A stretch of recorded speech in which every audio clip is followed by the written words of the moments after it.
할렐루야, 매일 묵상 진리의 서기 쉬운 8번째 시간, 이미 아는 것에 집중하기 란 제목으로 오늘 묵상 함께 하겠습니다. 오늘 본문은 요한 1서의 마지막 단락인 5장 18절에서 21절인데요. 오늘은 그 서론 부분을 함께 묵상하려고 합니다. 20절 말씀 한 구절만 읽도록 하겠습니다. 또 아는 것은 하나님의 아들이 이르러 우리에게 지각을 주사 우리로 참된 자를 알게 하신 것과 또한 우리가 참된 자 곧 그의 아들 예수 그리스도 안에 있는 것이니 그는 참 하나님이시요 영생이시라. 아멘. 어느덧 요한 1서의 마지막 단락에 왔습니다. 사도 요한은 이 마지막 단락의 본문을 통하여 우리가 이미 깨닫고 아는 것에 집중해야 함을 말씀하고 있습니다. 우리는 이 본문을 총 5번에 걸쳐 구체적으로 살펴보려 합니다. 오늘은 그 서론 부분으로서 정말 집중해야 할 것에 집중해야 하는 성도의 자세에 대해서 말씀을 나누어 보려 합니다. 함께 묵상에 들어가도록 하겠습니다. 매우 친한 성도님 한 분이 저에게 한탄하듯 말했습니다. 제 꿈은요, 최고의 뷰티 크리에이터이자 뷰티 상담사였어요. 그런데 벌써 나이가 43이 되어버렸네요. 지금 무언가를 시작해도 잘 생각이 나질 않고요. 아마 이거 성공하는 데는 오랜 시간이 걸릴 것 같아요. 저는 너무 늦은 것 같아요 라고 말씀하셨습니다. 저는 이렇게 대답했습니다. 자매님이 지금 시작하지 않으면 곧 50대, 60대가 될 것인데요. 어차피 시간은 흘러갑니다. 이미 알고 있고 잘 아는 자신 있는 분야잖아요. 아직 늦지 않았답니다. 도전하면 되어요. 화이팅! 이 말을 듣고 얼마 후 그 자매님은 소망하는 그 일을 다시 시작하였습니다. 여러분, 어차피 인생의 시계는 원하든 원하지 않든 흘러가게 되어 있습니다. 늦었다고 후회하지 마시고 지금 시작하시기 바랍니다. 그것이 세월이 흐른 뒤에 후회하지 않는 유일한 방법입니다. 인생을 살다 보면 원하지 않는 혼란에 빠질 때가 있습니다. 그것이 인생이란 길일 때도 있고 신앙생활이란 길일 때도 있습니다. 갑자기 미로에 빠진 듯이 혼란이 가중될 때, 이럴 때 우리가 할 수 있는 것이 무엇입니까?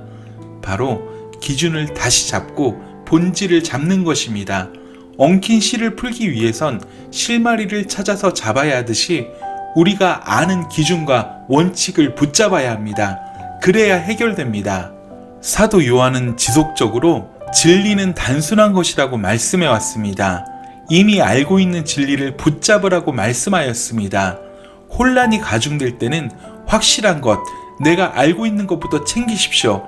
그것들을 확인해 가다 보면 대부분의 혼란은 사라지게 됩니다. 문제의 핵심은 내가 알지 못하는 것에 있지 않습니다. 내가 알고 있다고 생각하는 것을 확실하게 알지 못하는 것에 혼란이 있는 것입니다. 우리의 신앙생활에 혼란이 있고 인생에 혼란이 있다는 것입니다.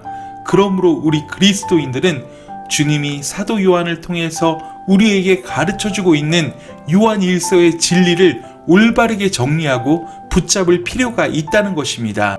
이 요한 1서 편지에서 바로잡고자 하는 문제는 바로 신앙의 혼란이요, 신앙생활의 혼란이었기 때문입니다. 또다시 반복하여 말씀드리지만 이 당시 아주 단순한 진리인 예수가 그리스도라는 것, 이것을 혼란스러워하는 사람들이 생겨났습니다.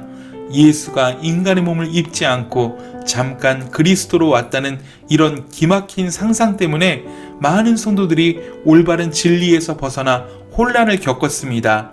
단순한 이 진리는 예수와 그리스도가 분리되어 있다는 것에 끝나는 것이 아니었습니다. 그리스도가 인간의 몸을 입지 않았기 때문에 육적인 것들은 하찮은 것이고 영적인 것들은 고결한 것이란 기막힌 이원론이 주입되어 버리는 문제로 번진 것입니다. 그로 인해 당시의 성도들의 신앙생활은 균열이 생기기 시작했습니다. 그런 그들을 향한 사도 요한의 마지막 처방은 아는 것에 집중하라는 것이었습니다. 자, 여러분, 그렇다면 우리가 알고 있는 것이 무엇입니까? 바로 예수가 그리스도라는 것입니다. 그분이 우리 죄를 위하여 인간의 몸을 입고 오셔서 우리 위해 죽으시고 부활하셨다는 것입니다. 그분을 믿는 우리가 영생을 얻고 영원한 천국을 상속받게 된다는 것입니다. 그분은 우리가 본 그대로 다시 오신다는 것입니다. 동쪽에서 서쪽으로 번개가 번쩍이는 것처럼 분명하게 오신다는 것입니다.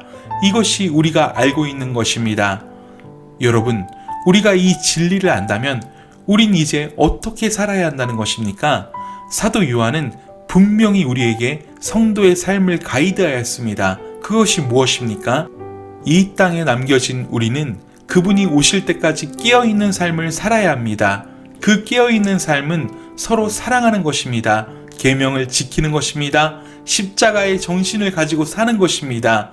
성령의 도우심을 힘입어 사는 것입니다.